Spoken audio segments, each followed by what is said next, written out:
नमस्कार कन्या राशि वालों, बात करते हैं 11 अगस्त आपके राशिफल की और जानते हैं ग्रहों का प्रभाव आपके जीवन पर क्या प्रभाव पड़ रहा है। और पहले भाव में कन्या राशि शुक्र है, छठे भाव में राहु, सातवें भाव में शनि, 10वें भाव में मंगल और 11वें भाव में सूर्य, चंद्रमा, बुध और गुरु। इसके अलावा 12वें भाव में केतु का प्रभाव बना हुआ है। सबसे पहले बात करते हैं धन और आय की। कन्या राशि वालों के लिए सबसे बड़ी बात यह है कि 11वां भाव सक्रिय है। 11वां भाव आय, लाभ, नेटवर्क, बड़े लोगों से संपर्क, इच्छा पूर्ति और पुराने प्रयासों से मिलने वाले परिणाम का माना जाता है। जब यहाँ पर गुरु के साथ सूर्य, बुध और चंद्रमा का प्रभाव बनता है तो व्यक्ति को मेहनत का परिणाम दिखाई देने लगता है। इसलिए रुका हुआ पैसा मिलने की संभावना बन सकती है। किसी पुराने ग्राहक से दोबारा संपर्क हो सकता है या बिजनेस में कोई नया ऑर्डर मिल सकता है। नौकरी करने वालों को अधिकारियों से मदद मिल सकती है। जिन लोगों को नौकरी बदलने की सोच रहे हैं या नई नौकरी की तलाश में हैं तो उन्हें सकारात्मक सूचना मिलने की संभावना बढ़ जाती है। लेकिन एक बात याद रखें, लाभ का योग है लेकिन जल्दबाजी का नहीं।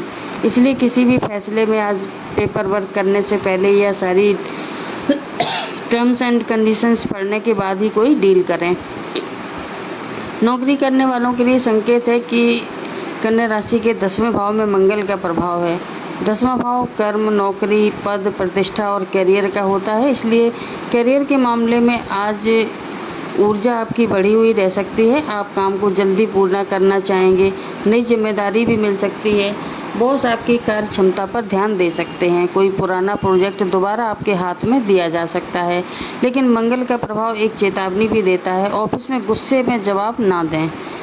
आप सही हो सकते हैं लेकिन आपका बोलने का तरीका विवाद पैदा कर सकता है। विशेष रूप से अधिकारियों से या साथ काम करने वालों से बहस करने से बचें। अगर नौकरी बदलने का विचार कर रहे हैं, तैयारी कर रहे हैं तो ये समय तैयारी, इंटरव्यू और संपर्क बढ़ाने के लिए अच्छा हो सकता है। व्यापारियों के लिए कन्या राशि वालों, ये समय काफ़ी दिलचस्प है। 11वें भाव में सक्रियता ग्राहक और लाभ बढ़ाने में मदद कर सकती है। ऑनलाइन बिजनेस, कम्युनिकेशन, मार्केटिंग, शिक्षा या कंसल्टिंग, सेल्स, ट्रेडिंग, डिजिटल काम या नेटवर्क से जुड़े हैं तो विशेष लाभ मिल सकता है। अगर आपका कोई पुराना ग्राहक लंबे समय से आपके टच में नहीं था तो वो आपके साथ दोबारा आ सकता है, उससे बातचीत बन सकती है। लेकिन एक सलाह है कि एक साथ बहुत सारे काम हाथ में ना लें। मंगल 10वें भाव में होने के कारण कामों में गति बढ़ेगी, लेकिन इसके कारण आपको तनाव भी हो सकता है। शिक्षा और विद्यार्थियों की बात करें तो आप कन्या राशि वालों विद्यार्थियों के लिए आज का समय मेहनत करने का है। बुध के प्रभाव से पढ़ाई, बुद्धि, राइटिंग या जो भी विश्लेषण की क्षमता होती है वो मजबूत रहेगी और आपको प्रतियोगी परीक्षा में लाभ हो सकता है। सरकारी नौकरी की तैयारी कर रहे हैं तो उसमें भी कोई शुभ समाचार मिल सकता है।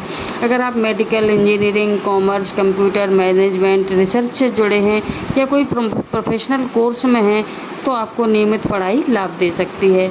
लेकिन छठे भाव में राहु होने के कारण एक चीज़ बहुत ज़रूरी है, दूसरों से अपनी तुलना ना करें।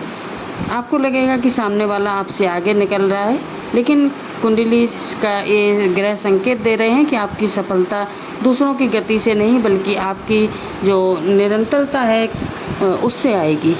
विदेश जाने का योग बना हुआ है तो अब सवाल ये है कि बहुत से लोग इंतज़ार कर रहे हैं बाहर जाने का, तो उसके लिए कन्या राशि वालों 12वें भाव में केतु का प्रभाव और छठे भाव में राहु की स्थिति विदेश, दूर स्थान, प्रतियोगिता या अलग वातावरण से जुड़े मामलों में सक्रियता ला सकती है। जिन लोगों ने नौकरी के लिए विदेश में एप्लीकेशन दी है या वीज़ा प्रक्रिया चल रही है, विदेश में पढ़ाई करने का सोच रहे हैं या विदेशी कंपनी से इंटरव्यू चल रहा है, आपका विदेश में रहने वाले लोगों से काम चलता है, तो उनके लिए आपका आज का दिन बहुत महत्वपूर्ण हो सकता है।